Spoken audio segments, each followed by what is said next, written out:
SEP Fanfic Readings presents 5 Days by RavieSnake. Chapter 4. Day 2. Morning. Draco jerked awake at Hermione's kick, and then cried out as his head slammed painfully back into the rock wall behind him. "Are you okay?" Hermione asked quietly. Draco didn't answer as he blinked against the pain until it faded and then squinted at her in the dark. "Move your legs," she reminded, watching him glance groggily around to gain his bearings.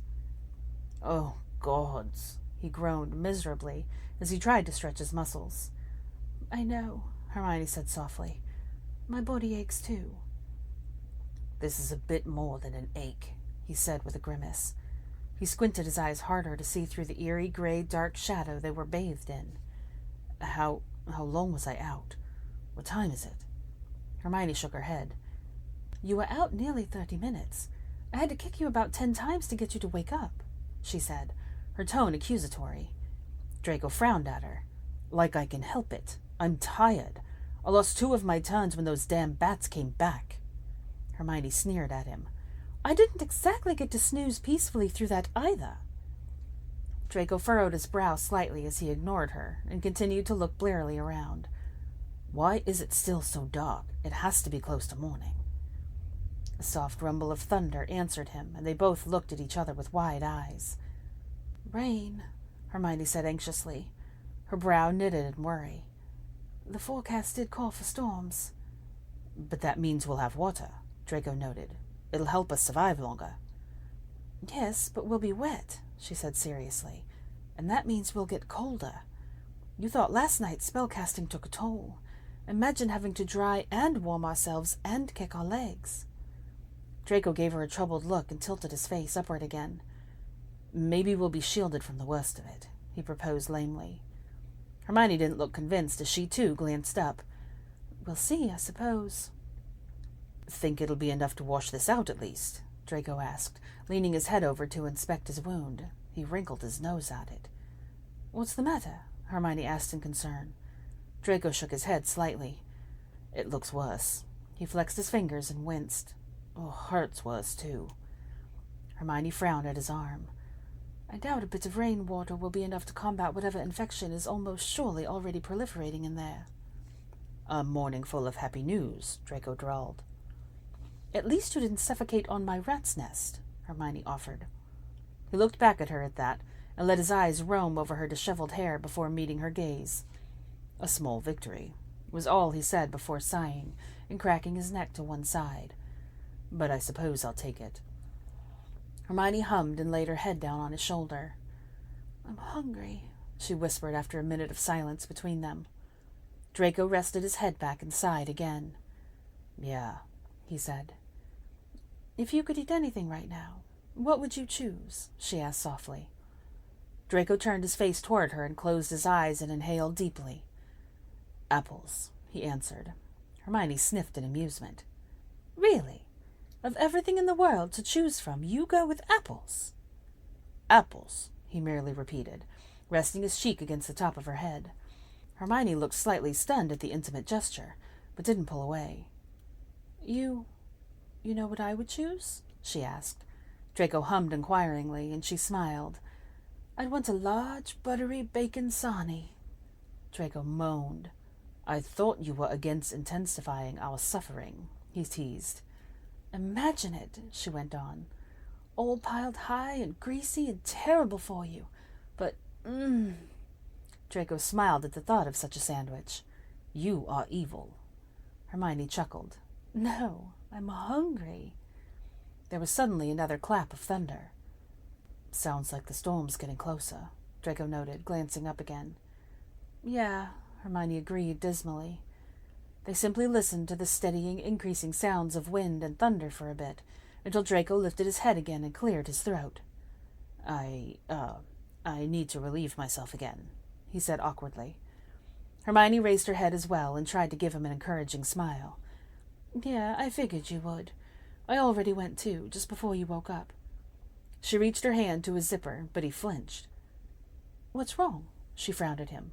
"It's a little late to be shy." Draco frowned right back at her before turning his face away uncomfortably. "Fine," Hold it again, Hermione shrugged impatiently. No, Draco puffed in resignation. I need to go. I thought it would have gone down by now, but... He popped his hips at her as an explanation for his hesitancy, and she cocked her head at him. Really? She asked, half amused at the feel of his morning erection against her hand. You're embarrassed about a bit of morning wood? Jesus, Draco looked at her with something akin to surprise. Are you always so blunt? Hermione scowled at him. I do believe I mentioned that I'm familiar with the workings of the male body, yes? Besides, it's perfectly natural. Why bother being embarrassed about it? Draco simply glared at her for a moment. I'm not embarrassed, he sneered. I'm just a bit uncomfortable with the idea of you fondling my cock, thanks. Hermione rolled her eyes. Because that's right at the top of my list of things to do just now, she said sarcastically. Fondle your pure-blood prick in this oh-so-erotic setting. Well, you did offer to fuck me once already, he snipped back. Hermione shook her head at him and stared off at the wall. Well, Draco said after a minute. Well, what? Hermione asked without looking at him. I still need to go. Good for you. Draco glowered at her. I can't hold it much longer. Then just go. I'm not wetting myself, he frowned. Why not? Hermione said, trailing her eyes up to the sky.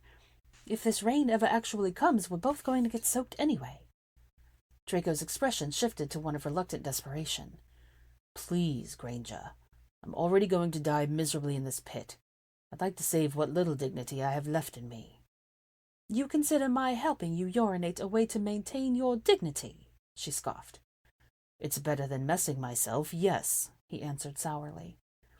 Hermione looked back at him and studied his pleading eyes. Fine, she relented, drawing out the word with a huff. She quickly undid his trousers and felt inside his pants for him. Draco scrunched up his face slightly as he tried not to react to her touch again as she pulled out his still hard length free. You're gonna have to sort of angle him downward, but not too far or it'll cut off the flow, he tried to instruct. Hermione shot him a glare. I do understand the laws of physics, she snapped as she followed his order, but Draco didn't bother responding as he closed his eyes and started to go. You know, Hermione said as she helped him, I'm impressed you managed a REM sleep cycle. Humans only have morning erections when they... Please stop talking, Draco interrupted crossly. Hermione rolled her eyes. I really don't know why you're embarrassed. I'm not fucking embarrassed, he spat, opening his eyes. I'm trying to block out the reality of who is handling me. You asked me to, she snarled back, letting go of him instantly to grip her shorts. I know I fucking asked you to. Then what is your problem, you asshole? You, he snapped. It's not going to go down with your shrill voice reminding me of the fact that it's your hand on it. Hermione's brows rose into her scalp. What? God damn it! Draco roared, turning his face upward to curse the heavens. Get me out of this fucking hole! Hermione stared at him wide-eyed. Malfoy, this is your fault! You're stupid, stubborn. You... Gah! My fault! Hermione yelled back. You grabbed me! He shot back with a glare. I was falling! Because of you! She countered. So you thought you would take me down with you? Smart. Real fucking smart, he sneered. If you'd have fallen by yourself, I could have gotten help. But no, had to drag me into hell with you. You wouldn't have helped me, Hermione spit venomously. You would have watched me disappear, and then collected the plants and been on your merry way. Draco's glare was molten. You know nothing about what I would or wouldn't do, he seethed. Oh, I think I have a very good idea of the lengths you're willing to go for your own benefit, she said, casting a pointed glance to his dark mark. Draco looked at the faded black stain himself, and suddenly looked like he'd swallowed a fly. Yeah, he said, his voice dripping with bitterness. Yeah, I suppose you would. It was clear from Hermione's immediate change of expression that she regretted the words she just said. Malfoy, Just shut up, he said quietly, looking off at the wall. Malfoy... Just shut up, he snapped. Shut the fuck up. Shut up. He closed his eyes and his bottom lip trembled fiercely. Please, he whispered. Just be quiet. Hermione watched him silently for a few minutes. When he finally appeared to calm some, she let go of her shorts. Without a word, she reached forward. Hermione's eyes snapped open when she took hold of him, but Hermione was looking away as she simply put the notably soft bit of him back into his pants. When she was done, she lowered her head onto his shoulder and closed her eyes. "I'm sorry," she said very quietly. There was a long, tense silence until she spoke again. We should probably just keep taking turns sleeping today, at least until the rain comes, to keep up our strength," she said very softly. "Please wake me in 15. Draco leaned his head back as some of Hermione's curls tickled at his face. He blew at one of them and then stared down at the mess of curls. Spring-tight curls and frizzing. Loose strands were tangled together in a mass of brown color, ranging from near blonde to near black, with every shade in between. He stared at the rainbow of brunette curls for several minutes before he leaned his face down. He hesitated for only a moment, and then lightly pushed his nose into her hair and drew in a long, slow breath. Hermione shifted her head on his shoulder, and he jerked his face back again and leaned it against the rock. Tears welled up in his gray eyes, but he forcibly blinked them away after looking ruefully at his mark, and then focused his attention up at the untouchable sky above. "I'm sorry, too," he whispered, so quietly the words came out in more of a breath. "Every day of my life." He watched the grasses at the edge of the crevice dance in the wind of the coming storm, and then sighed as he began to silently count to himself. 1, 2, 3, 4.